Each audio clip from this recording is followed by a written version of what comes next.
Et au fait, t'es sûr que le vieux pervers chauve en fauteuil roulant nous mate pas dans nos cerveaux? Mais non, t'inquiète, il est pas comme ça. Et puis au pire, pense à un triangle rouge. Ça te permet de savoir si t'es sous l'influence d'un télépathe ou pas. Triangle rouge? Ok. C'est qui a inventé cette technique? Bah c'est lui. Quoi?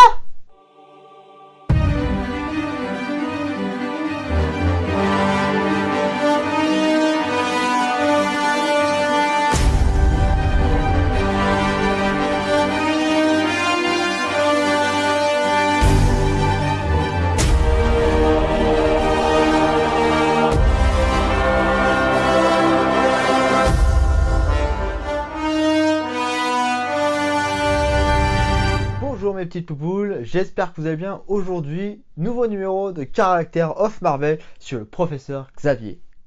Alors, le professeur Xavier est apparu pour la première fois dans le X-Men numéro 1, sorti en septembre 1963 et créé par Stan Lee et Jack Kirby. Donc, le professeur Xavier, du vrai nom Charles Francis Xavier. Quoi? Francis? Sérieux? Ah, génial! Oui, bref. Charles Xavier est né dans une famille très privilégiée. Son père, Brian, est mort quand il était enfant et sa mère s'est remariée avec l'associé de son père, Kurt Marco. Mais Francis découvre, après l'acquisition de ses pouvoirs, que son beau-père se tape sa mère, pas uniquement pour le cul, mais aussi pour la thune. Et du coup, Charles n'aime pas trop son beau-père et son frère Kane. Son frère, c'est le fléau. Costaud, mais rien dans le cerveau. Après la mort de sa mère par accident, Charles Xavier part faire ses études à Oxford, en Angleterre. Ah, et il trouvera l'amour. Avec la belle Moira Kinross, future Madame Barktiger. Mais Moira, plus tard, aidera Xavier à fonder l'école des jeunes surdoués. Et cet amour prendra fin quand Francis partira faire la guerre de Corée. Pendant cette guerre, Xavier sera terrifié car il entendra toute la souffrance des combattants. Mais il s'avérera très utile pour les missions de sauvetage. D'ailleurs, c'est easy, il peut lire dans les pensées. Et c'est aussi pendant cette guerre qu'ils vont dans un temple et que son frère Kane prend la gemme cramoisie Sitorak et qu'il deviendra le fléau. I'm gonna rip you in half now. That is such a juggernaut thing to say. Oh my god! Oh my god! I can't feel my legs! I can't feel. Oh no, they're right here. Got him. Comme quoi, c'est vrai, costaud, mais rien dans le cerveau. Hein. Oui, mais c'est une vidéo sur Charles Xavier, pas sur Kane. Oui, je sais. D'ailleurs, tu peux pas penser à moi avec une bonne chiasse sévère là? Pourquoi? C'est dégueulasse. Oh, juste pour être sûr que le chaud ne nous batte pas le cerveau.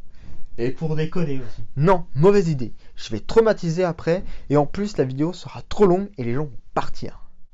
Et au revoir la thune? Pardon, vas-y, continue. Merci. Du coup, après la guerre, Charles Xavier voyage beaucoup. Et c'est en Israël, dans une clinique qui accueille les victimes de l'Holocauste, qu'il rencontre Eric Luncher. Je vous mets le nom juste là parce que je sais pas le prononcer. Et du coup, c'est Magneto. Et au début, ce qui est fin, ils veulent tous les deux le bien des mutants. Mais c'est pendant un affrontement contre un ennemi commun que Charles découvre qu'ils ont une vision différente. Entre Xavier qui veut l'entente pacifique entre les mutants et les humains, et Eric qui veut le règne des mutants et que les humains soient décimés. Il aura vraiment pas retenu la leçon. Hein. Mais leur relation, c'est je t'aime moi non plus. Un coup ils sont potes et un autre coup ils sont ennemis. D'ailleurs, c'est en quittant Israël que Charles fait son connard. Il laisse Gabrielle Heller, sa femme, qui est enceinte de lui. Bon, il était pas au courant. Hein. C'est peut-être pour ça aussi que David est devenu Légion. C'est au Caire, en Égypte, que l'extraterrestre Lucifer provoque un éboulement, ce qui mettra Charles pour la première fois dans un fauteuil roulant.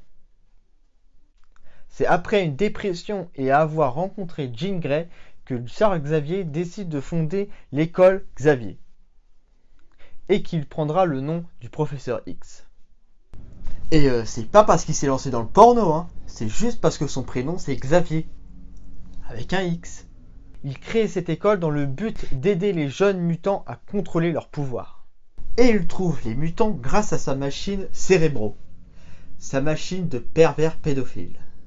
Et il créa sa première équipe de X-Men avec ses premiers élèves, qui sont Angel, Cyclope, Strange Girl, le Fauve et Iceberg, ou Iceman.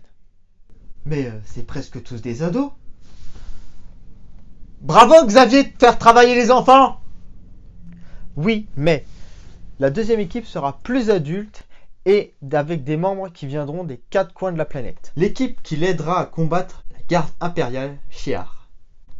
Parce qu'il est tombé amoureux de la princesse Lilandra.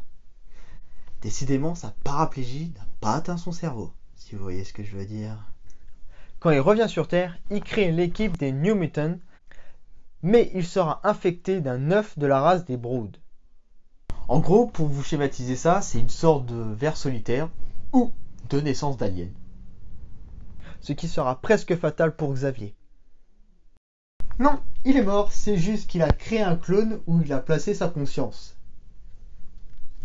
D'ailleurs, il pourra enfin remarcher, mais Shadow King va le renvoyer directement dans un fauteuil.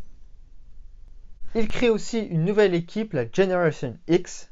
Toujours rien à voir avec le porno, hein. Ou la génération Y. Magneto fera aussi partie des X-Men jusqu'au jour où il arrachera l'adamantium du squelette de Wolverine, ce qui mettra Charles Xavier dans une rage folle.